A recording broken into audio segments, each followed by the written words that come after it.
Vai entrar.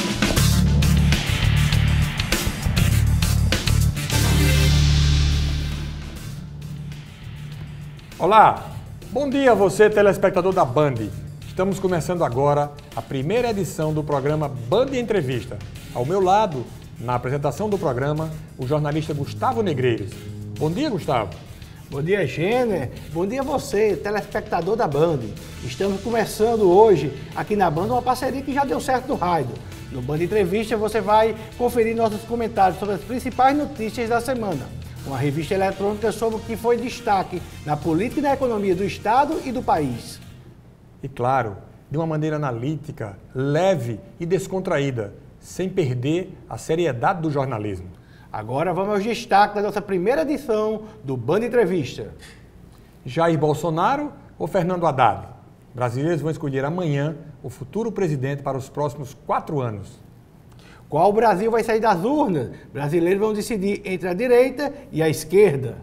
Próximo governador do Rio Grande do Norte também será escolhido neste domingo. Carlos Eduardo e Fátima Bezerra estão na disputa. E vamos falar também de economia, como o mercado deve reagir e as perspectivas para a geração de emprego pós-eleições. E você também confere uma entrevista com Zeca Melo, superintendente do Serviço Brasileiro de Apoio às Micro e Pequenas Empresas no Rio Grande do Norte, o Sebrae RN. Fique com a gente. Gustavo Negreiros, nesse domingo tem eleição para presidente da República. Jair Bolsonaro ou Fernando Haddad? Olha, Genel, é uma eleição bem complicada a desse ano aqui, de 2018, né? A primeira vez que nós tivemos, por exemplo, uma eleição com um atentado contra um candidato a presidente, a facada que o Jair Bolsonaro levou no primeiro turno. Agora o país está dividido, né, em dois lados bem antagônicos. Por quê? O eleitor no primeiro turno, ele teve a opção de ter candidatos mais moderados. Tinha um Alckmin, 4 vezes governador. 14 candidatos. Mas tinha Alckmin, por exemplo, 4 vezes governador lá de São Paulo. Tinha Amoedo, cara com experiência em banco. Meirelles, do Banco Central, né? Já ministro da Fazenda, diretor de um grande banco. Ciro Gomes, ex-ministro da Economia, ou ex-ministro da Economia. Fazenda, de Itamar Franco, né? Ex-governador, ex-prefeito de Fortaleza. Então, ex-deputado federal. Tinha gente muito experiente na questão administrativa, mas o eleitor escolheu quem? Escolheu um deputado federal, né? Que sempre trabalhou com nichos políticos, né? E aí ele enfrenta uma dificuldade grande hoje em dia. Por quê? Porque ele, durante todo o período dele, como deputado, ele discursava para uma população pequena. E aí ele batia em outra parte da população. Ele nunca imaginou, Bolsonaro, que um dia pudesse chegar ao executivo e à presidência da República, disputar uma eleição assim. E um prefeito mal avaliado, como o Haddad, foi um prefeito que perdeu no primeiro turno. Perdeu a reeleição. Perdeu a reeleição. Ele era prefeito de São Paulo, né? Foi ministro da Educação durante 7 anos do governo Lula e Dilma, e aí foi para a eleição em São Paulo e perdeu a reeleição, né? Perdeu no primeiro turno, foi reprovado pela população, mas agora, como o pessoal diz, o poste Lula está aí na disputa. E uma disputa que, apesar, já teve maior a distância, chegou a 60% contra 40%, e ontem, essa semana, nós vimos, por exemplo, na Datafolha, a pesquisa, a diferença já caiu bastante. Então, há um acirramento, a eleição ainda não está decidida, essa eleição de amanhã ainda pode ter muita surpresa, por quê? Você acha que é possível reverter o quadro? Não, eu acho muito difícil, mas ele tem os filhos, ele tem o vice, e ele próprio tem o histórico de falar... Então, você quer dizer que o grupo de Bolsonaro é uma usina de falar besteira? Olha, a sorte de Bolsonaro foi essa facada. Já pensou esse homem solto no meio da rua, a conversar todo dia, as asneiras que ele conversa. Por exemplo, o discurso dele, que ele fez de casa para a Avenida Paulista no domingo, eu considero uma tragédia. Péssimo. Mas também não pode... E as fake news feitas pelo candidato oponente dele? Não, Quanta mentira que teve aí no processo? O Haddad, gente, ele provoca fake news. Quando eu digo que ele provoca fake news, por exemplo, ele vai para a televisão e diz assim, eu vou diminuir o preço do gás de cozinha para R$ 49. A gente não está falando nem de uma empresa pública, nós estamos falando da Petrobras, que é uma empresa de economia mista, ou seja, você, eu, o nosso telespectador pode ser sócio dessa empresa. E aí, quando ele faz isso, ele está desestabilizando o mercado. É uma proposta totalmente populista. A Petrobras é quem fabrica esse gás e ela tem que vender, ela é uma empresa que tem que gerar lucro. Se fosse uma empresa pública, que só tivesse um sócio, só tivesse a União como sócia, por exemplo, tipo a Caixa Econômica ou os Correios, eu ficaria calado. Mas nós estamos falando da Petrobras, que todo mundo pode comprar ações, tem ações na Bolsa de São Paulo, no Bovespa, tem ações lá em Nova York. Então, tem vários investidores e o cara diz um negócio desse, da mesma forma que ele também promete aumentar em 20% a questão do Bolsa Família. Ou seja, ele baixou mesmo...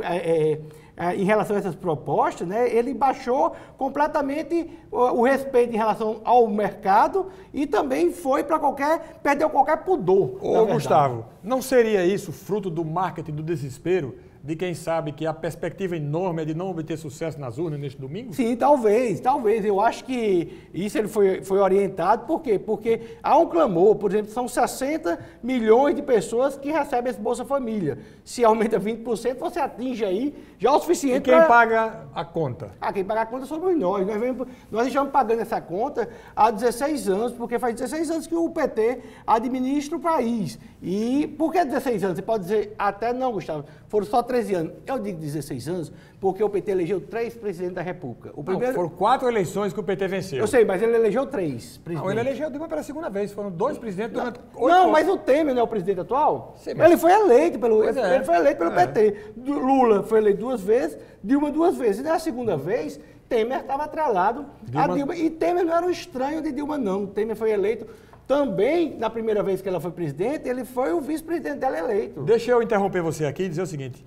Qual Brasil vai sair das urnas? Vai ser um país de direita? Vai ser um país de esquerda? O que os brasileiros vão decidir, na sua opinião? Olha, Gênio, eu acho que o país que sai das urnas é um país totalmente dividido. Sabe? Mais diferente positivamente ou negativamente em relação ao que nós estamos vivendo? Olha, negativo. Sempre negativo. Porque eu acho que quem assumir a presidência vai assumir com a outra parte muito ferida. Jair Bolsonaro já disse que não aceita o resultado da eleição. Não, já mudou, já estava paz e amor. Não, mas a mudança... Você acredita, por exemplo, que Lula não vai mandar se Haddad for vencer? Não, essa mudança é só para o eleitor, Gênia. É uma mudança tanto de um lado quanto de outro, é uma mudança só para querer ganhar voto.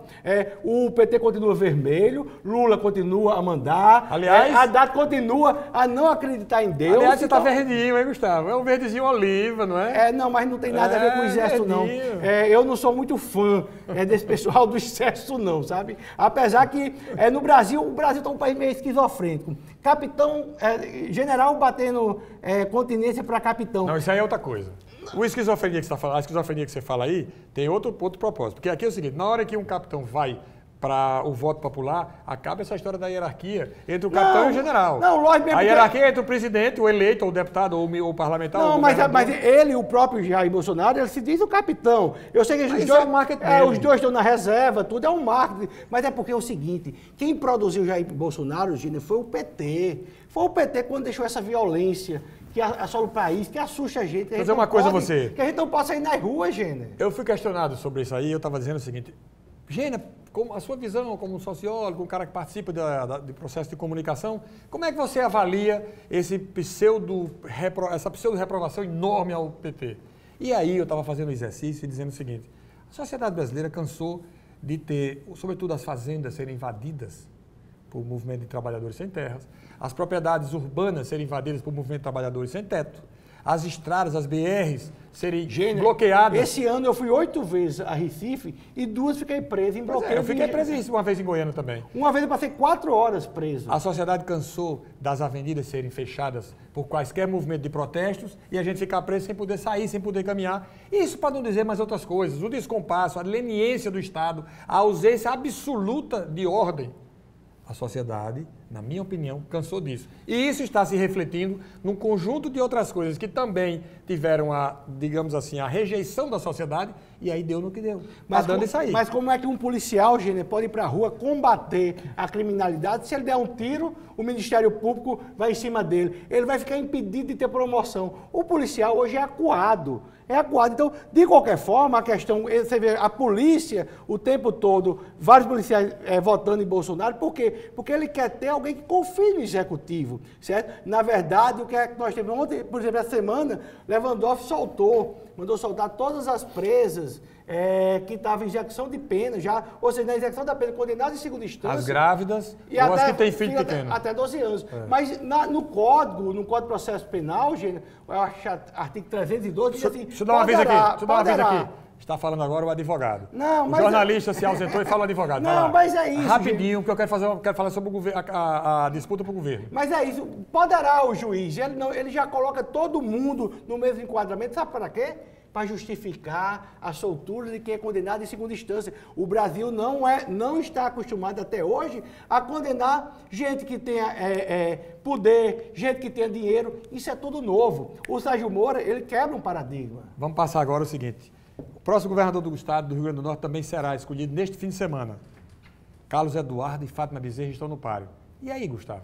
Olha, aí é outra eleição difícil, eu acho que é uma eleição também que foi atrelada à eleição nacional. Por quê? Porque Fátima, desde o primeiro momento, é com Haddad, né? E Carlos Eduardo não. Carlos Eduardo, no primeiro turno, ele vai com Ciro Gomes, e agora, no segundo turno, ele sem o menor pudor, ele pega e já passa a apoiar Bolsonaro. Eu digo sem pudor porque a proposta do partido dele é diferente da proposta do partido de... Que alternativa ele tinha? Nenhuma. Não, mas ele tem que fazer isso. Política é assim mesmo. Eu digo que falta pudor, mas eu não estou...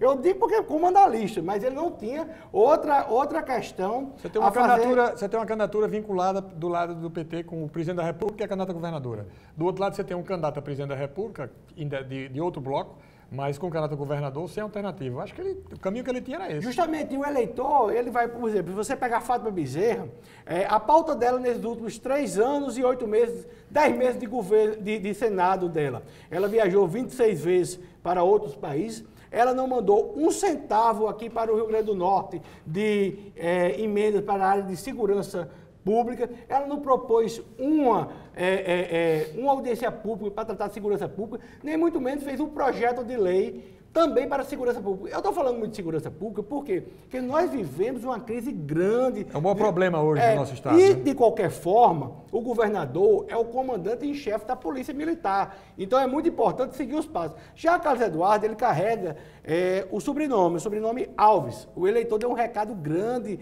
para as famílias aqui no Rio Grande do Norte. Nós tivemos uma eleição que Zé Agripino, Maia perdeu, Tio Rosado perderam com Beto e com Larissa. Nós tivemos uma eleição que Garibaldi Alves, que era o grande líder do Rio Grande do Norte, tinha tido só uma derrota, mas ele tinha uma eleição para ele ainda tinha 4 anos de mandato no Senado. Garibaldi tirou em 4º lugar no Senado. Na verdade, gente, essas velhas raposas do Brasil perderam todas, com 2 exceções. Lá no Pará, em Alagoas, né? Em Alagoas, né? Renan Calheiros, ele, por exemplo, foi puxado pelo filho, o Renanzinho, que é um governador bem avaliado, teve uma das maiores votações em termos de percentual do Brasil, mas o que é que ocorre? Renan não foi eleito com facilidade, não, ele entrou em 2º lugar. Ou seja, mesmo ele, que tinha um filho como principal cabo eleitoral, Renan teve que ser arrastado. Por quê? Porque ele está aonde? Ele está do topo da Lava Jato, ele tem várias delações contra ele, tem vários inquéritos contra ele, e o brasileiro disse, esse pessoal tem que parar, esse pessoal já fez demais, aprontou demais, isso aí foi uma questão de reprovação. Você acha que é fadiga do material? Ou seja, esse pessoal está aí há muitos anos e a sociedade cansou deles? Você lembra, por exemplo, que aqui no Rio Grande do Norte, por exemplo, Zé Agripino ganha a eleição de 82 para governador e Garibaldi ganha a eleição de 85 para prefeito da capital. A primeira eleição de prefeito da capital depois da ditadura militar. Deixa eu fazer uma correção, um complemento. Garibaldi foi eleito pela primeira vez em 1970. Eu sei, mas eu estou falando de protagonismo. E Zé Agripino foi indicado bionicamente como prefeito de Natal em 78. Pois é, mas os dois em cargos importantes, eles assumem o protagonismo em 82 e 85 aqui no Rio Grande do Norte. E de lá para cá, eles dominam completamente o Estado. Por exemplo, você pegar aí em Alagoas, também que está nos assistindo, Renan Calheiros, quando Collor foi eleito, era o líder de Collor na Câmara, no Congresso, e o Renan Calheiros era daquela chamada República de Alagoas. Renan sobrevive. Garibaldi e muitos outros. Não, vários. Eunício, Sarney lá. Todos os Sarney perderam, certo? Tá, gente. E aí, gente que era favorito, tipo Eduardo Suplicy e Minas Gerais, que acordou Dilma, né? de última hora, que tinha Dilma como a líder e Dilma não chegou nem perto. Quero lhe fazer uma pergunta fora desse contexto. Mas como é que Dilma ia para uma casa que pega, caça ela e ela disse que era uma casa golpista? Eu não entendo, Gênero, como é que ela queria voltar para essa casa. Entendo. Porque ninguém quer largar o osso, ninguém quer largar o poder, Gênero. Mudando de assunto, como deve reagir o mercado e as perspectivas para a geração de empregos pós-eleições? Olha, depende de quem ganhar a eleição. Por exemplo, se a gente falar aqui do Rio Grande do Norte, nós temos um histórico. Fátima, quando deputado e senador, indicou várias pessoas para comandar órgãos licenciadores aqui no Rio Grande do Norte. Se você pegar o perfil, por exemplo, do IBAMA de Fátima, multou em 82 milhões os salineiros lá de Mossoró, certo? Perseguiu muito o pessoal da cassinicultura, certo? Bateu muito o pessoal da cassinicultura, certo? O indicado dela aqui no IBAMA chegou a dar uma entrevista e disse: devia implodir todos os hotéis da Via Costeira. O que é Natal sem a Via Costeira? Natal é fluxo turístico, Natal vive turismo. Como Maceió, que a maior atividade é turismo. Mas você vai, agora, aí vamos para o outro lado. A gente também não pode analisar só Fátima, vamos analisar a Casa Eduardo. Vá a Maceió e você vê que orla linda em Maceió. Nós temos uma orla de fato linda, mas a parte urbana, a parte construída pelo homem é horrível. Você quer dizer, a parte da natureza é bonita? Linda, a natureza é bonita. Por exemplo, você vai lá em Recife, você não pode nem tomar um banho de mar, que tem tubarão, morde você e você morre, sangrando. Mas aqui em Natal não. Você pode tomar banho de mar, tem um mar bacana, gente, super bonito. Agora, tem rato, tem uma arruma de coisa. Ei, Natal vive turismo, ele quer estragar o turismo da gente. Não é isso não. É porque você já tentou ir no banheiro na praia aqui no Rio Grande do Norte? Por falar em economia, que a gente está falando de economia, depois do intervalo, nosso entrevistado será Zeca Melo, superintendente do Sebrae no Rio Grande do Norte. Nós voltamos já. Fique ligado.